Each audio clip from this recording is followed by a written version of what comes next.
Hey, Adam, Geez, one why, thing. why do you think they called bumpers, Gary? I don't know. Because they come at the beginning, at the end, like bumpers. Alex, you're a marketing guy. Do you like that design behind Paul? Does that sweet logo thing look pretty cool to you? Hey, I forgot to hit the record button. Yeah, that's really professional, isn't it? Well, this is a professional podcast.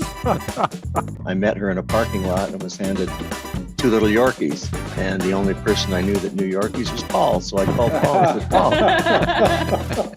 Sweet Talk is a weekly 20-minute podcast brought to you by the Continuing Education and Workforce Training Division of Idaho State University's College of Technology. Find us on Apple Podcast, Spotify, and SoundCloud and subscribe today. Now it's time to get started with Sweet Talk. Hello, everyone. Welcome back to Sweet Talk, our weekly podcast here at Idaho State University's Continuing Education and Workforce Training. I am Paul Dickey, the Video Instruction Manager and Apprenticeship Coordinator here at Sweet. And today, joining me, as always, is Angie Wilhelm, our Marketing Director. Angie, how are you doing today?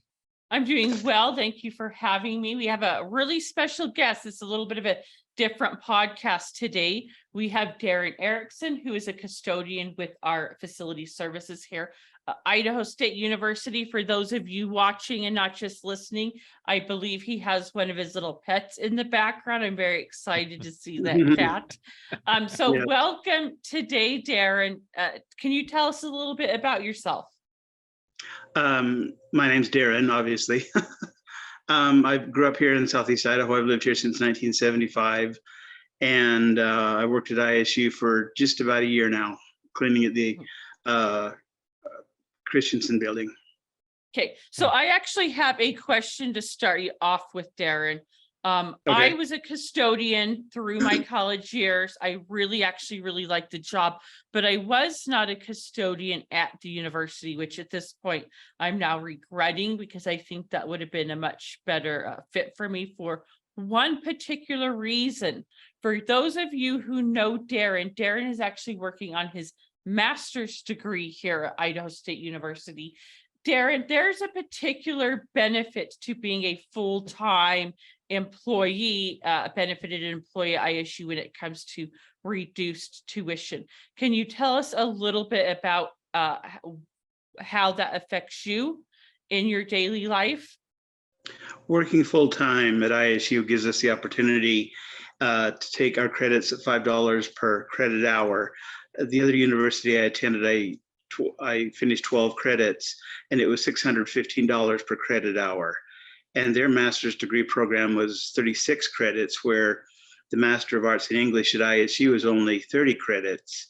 And the difference between $615 per credit hour and $5 per credit hour is $610. And you times that by 24, it saved me almost $15,000. Wow. Going through ISU. Wow.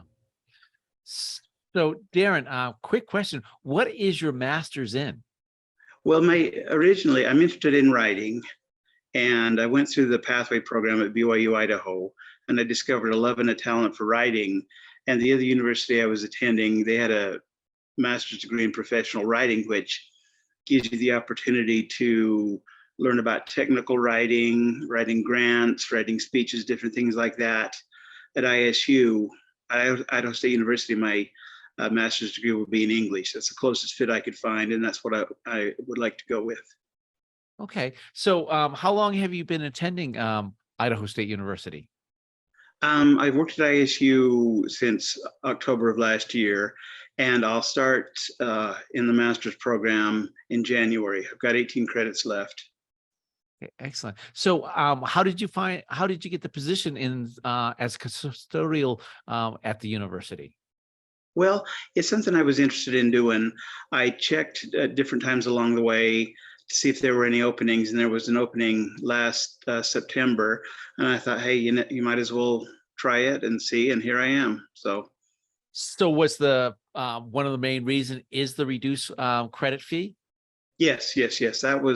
That's a definite benefit, because student loans, no matter what you do, you've always got to pay them back. And I just wasn't interested at this point in my life in taking on any more debt than I've already got. So that was a definite plus. So as a full-time custodian, how is that going to affect your attending classes and stuff? Does it work with your schedule? Well, I'm not sure what classes I'll be taking at this point, what time, whether there'll be day classes or evening classes. And if it's a daytime class, then I don't have to worry about making up that time. But say I had a class Tuesday night from say 6 to 8, then I'd have to make up that time by coming in earlier or later, other days. So I could make up that time and still retain a full-time work week so that I could qualify for the $5 per credit hour. Now, Go ahead. Okay, so now part of what Darren's talking about is there's different shifts for custodians.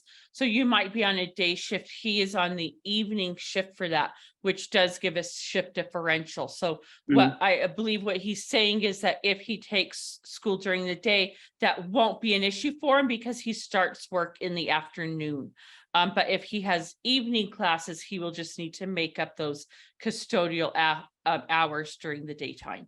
Yes, thank you. So, I see you every day, Darren. You guys are the unsung heroes of the entire building. We couldn't function without what you guys do, but I really don't know what your schedule is. And, I don't know what the breakdown of your duties are. Can you kind of go into that just a little bit? We work 4 to 12:30 every day. We have a half-hour lunch. We come in, we get our cart ready. Whoops, sorry, cat.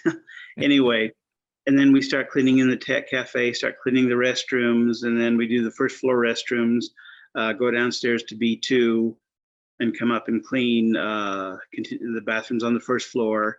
And then we go to the tech cafe and then on up to the second floor and third floor and so on. So you guys are responsible for a building, is that correct? Yes, Or do you have we're multiple? responsible. Yes. Okay, so is the RFC, the Roy F. Christensen building, the only building you're responsible for, or do you do some of the other buildings within the direct vicinity? Well, my supervisor, Travis, he's in charge of, I think a cluster is what they call it.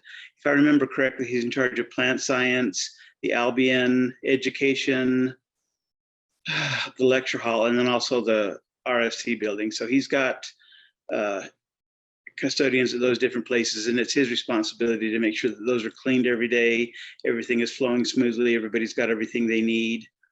And then sometimes we will go over and clean like at education or the Albion Hall or the lecture center, wherever we're needed. We fill in sometimes depending on whether we've got enough students or somebody's quit. So within those 5 buildings, we all sometimes take a turn filling in. So Darren, at one time I noticed, because I've been here for 12 years, that they used a lot of student workers for custodial, but I don't see that as often as I used to. Was there a change, or is that just something that just manifested over time? That I don't know. I've only worked with one student. His name was Kors. He was from Nepal, nice guy. And he worked with us throughout the majority of the year. And I'm not sure with the hiring freeze whether they'll be having students come back or not. I honestly don't know that. Okay, so I have a question for you, especially with what's happened recently with COVID that many of us remember. If you look back at early U.S. history prior to the implementation of public works programs such as sewers, water systems, etc., disease was rampant throughout, especially bigger cities. Yes. So really our custodial staff and our sanitation staff are first line of defense against many of the illnesses and diseases that we may come in contact with at any given moment. Can you take a moment to talk about how you sanitize for within a building to make sure people do stay healthy? For example, every Friday we come in and we'll detail a certain area. We'll take the X-Effect, which is the viral cleaner, I guess, I'm not sure how to phrase that, and wipe down the desks, the handrails in the hallways. And then when we clean the bathrooms, we use the Q&A, which cleans out the inside of the toilets, and we wipe those down with the Virex. I'm sorry, the Virex, the X Effect, and that helps keep things clean.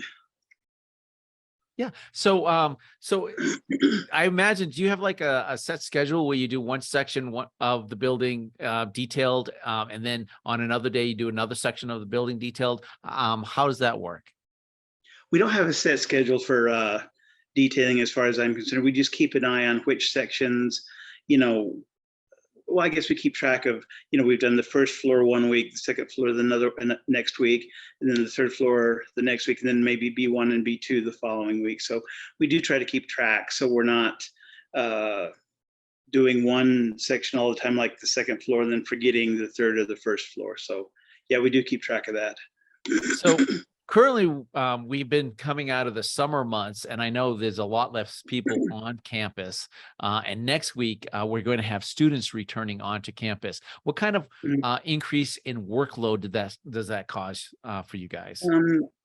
During the summer, you've got a lot of the teachers gone, so there's not many people on the second floor. But with everybody coming in next week, it will fill out our schedule so that we'll have more garbages and things to empty on each floor. So it'll keep us a little busier. So it helps us be a little better organized. And this is just kind of behind the scenes stuff. Are you guys properly staffed? Do you think you have enough people for the workload that you have? Yes, I do. With the students, they usually work 4 hours a day, Monday through Friday, I think 19 hours a week. And they kind of fill in wherever we can't. Like sometimes they'll mop the bathrooms, or they'll clean the tech cafe, mop it and sweep it. And that helps us to be able to plug those guys in wherever we're not able to clean, I guess. And if we have to clean a carpet or a section of carpet, they can fill in while we're busy doing other stuff. So I know I've made special requests like, hey, can you mop my floor in my office? Now, when you have requests like that, how much of a drain is it of your regular scheduled time? It really isn't. I don't look at it as a drain, because I've always been a firm believer in going the extra mile, doing more and better service than that for which you're paid. And that really makes people happy, because you do those kind of things. You have a good, what would you say, rapport with, the teachers and or I should say, instructors, and it just makes everybody happy.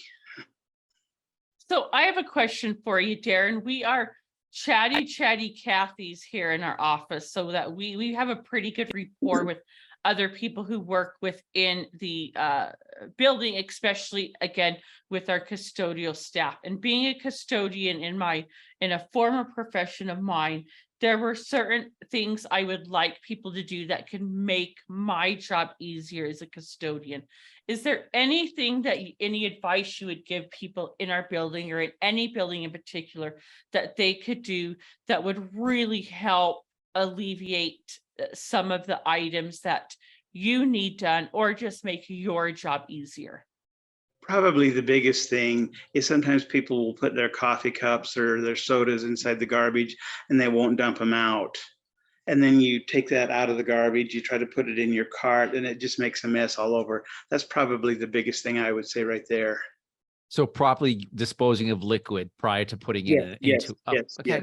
Yeah, and I could see that. Yeah, I'd agree with him. It never bothered me when people sealed it. Like if it was a bottle and they put the top on it and it was sealed, that didn't bother me. It's when they don't do that, because it doesn't just drain into the bag and then all over the floor. It also ends up in the bottom of the garbage can, and that garbage can get sticky, flies can get in there. Like it just makes it more of a mess for someone to clean up, because you do then need to clean that garbage can to prevent some of the insects from like thinking it was a food fest.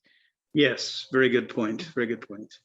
So a lot of times I see you and Nick and Bo all together, always, for like, a meal or just, so do you have a good team that you work with? I mean,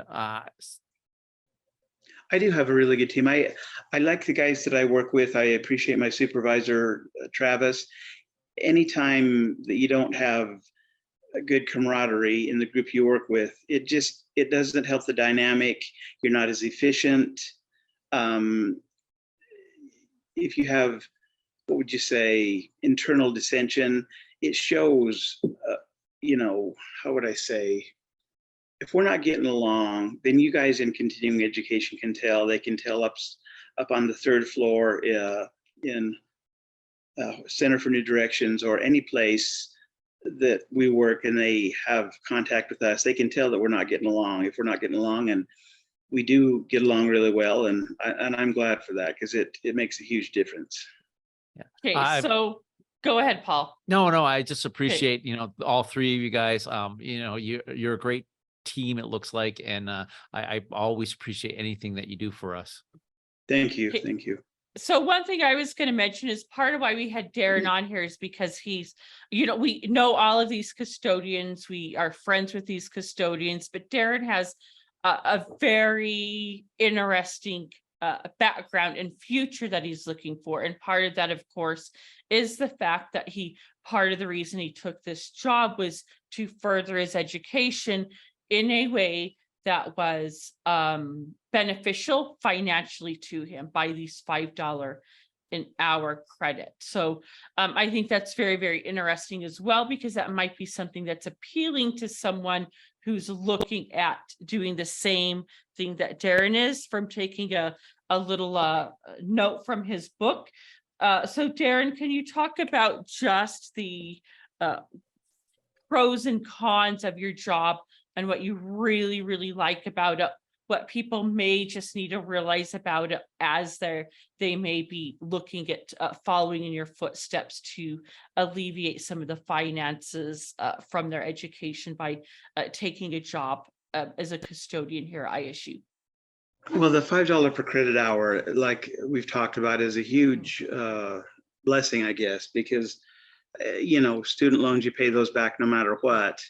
And by having that $5 credit down the line, as I finish my master's degree and start paying my student loan back, that extra $15,000 that I won't have as debt by going through ISU helps me amazingly. Does that hopefully answer your question? Or yeah, and also just like your day-to-day job, like what do you really love about it? What might people just need to keep in mind as they may be applying to be your coworker so they can do the same thing you are?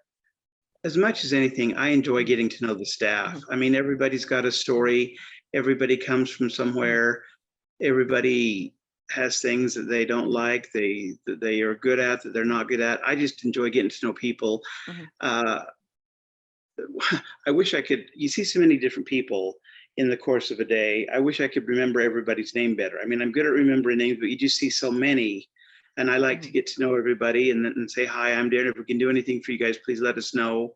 And that's one of the things I really like about my job. As far as things that are hard about it,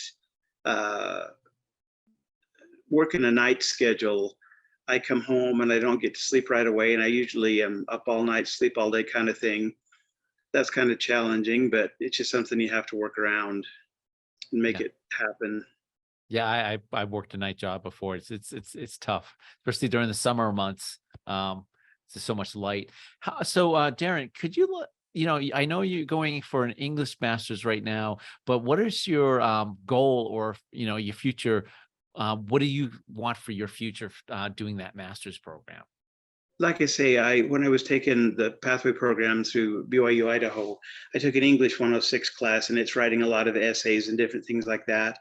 I was a full-time caregiver for my dad, and I'd written notes to girlfriends along the way, but I didn't have a lot of writing experience. And but I just found that I was really good at it. I really liked it, and I'm interested in writing about American history because there's a lot of people who have a lot of different opinions on our country, good, bad, and indifferent. And hey, we live in a terrific country. It's like each of us. We have our faults, we have our foolish mistakes we've made, but that doesn't mean we're not still good people.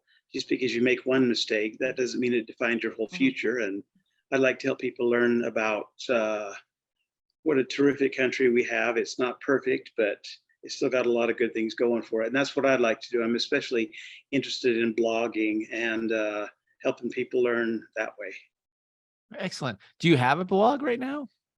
It's called thecauseoffreedom.com, but it's just in the early stages. I've got one post on there that I've written. That's all. And I find that doing things like writing, your own self-doubt is probably the biggest thing you struggle with, because you think, who'd want to listen to what I've got to say? There are so many other great writers out there that have written things, about our country, the American system of politics, and so on. What could I say that would be, what could I say more? But everybody's got a different voice. Everybody has something unique to contribute, because we've all had different experiences. None of us are the same, and we present a different and unique vantage point. Wow, I'm going to check it out. I'll check it out. I've got it up right now, so I'll show you. Darren, we are just about out of time. We're really happy to have you on here to give a little people who are in this building a little bit more information about you and your journey. If somebody is looking at kind of following in your footsteps, taking your lead, how would they go about getting on at the facility staff to kind of have this evening job where it would free them up to going to school during the day, and possibly a full-time that would qualify them for those $5 credits? You can check with the facilities department. I wish I had the number, but I don't. I apologize for that. But you can also check on the Idaho State University website and look under jobs. I wish I could tell you a little better where to find that, but I know you can check there, and also check with the facilities department. So that leads to a good last question. How did you find out about this position, Darren?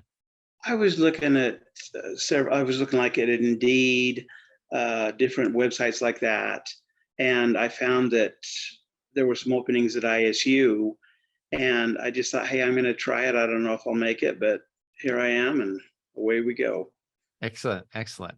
Well, Go ahead, Angie. Okay. We're really looking forward to watching you as you progress through your master's degree, Darren. I really am excited that you're one of the faces of ISU. We get to see you every day. So I'm going to let Paul wrap everything up. Yeah. Darren, thank you for being on today. Really appreciate it. Thank you very much. It's good to be here, and I thank you for your time. No.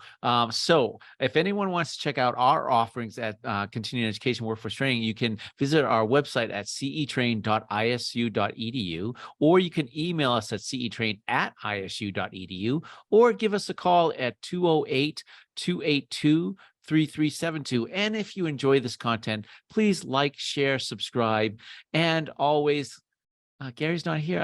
I'm amazed I could do this.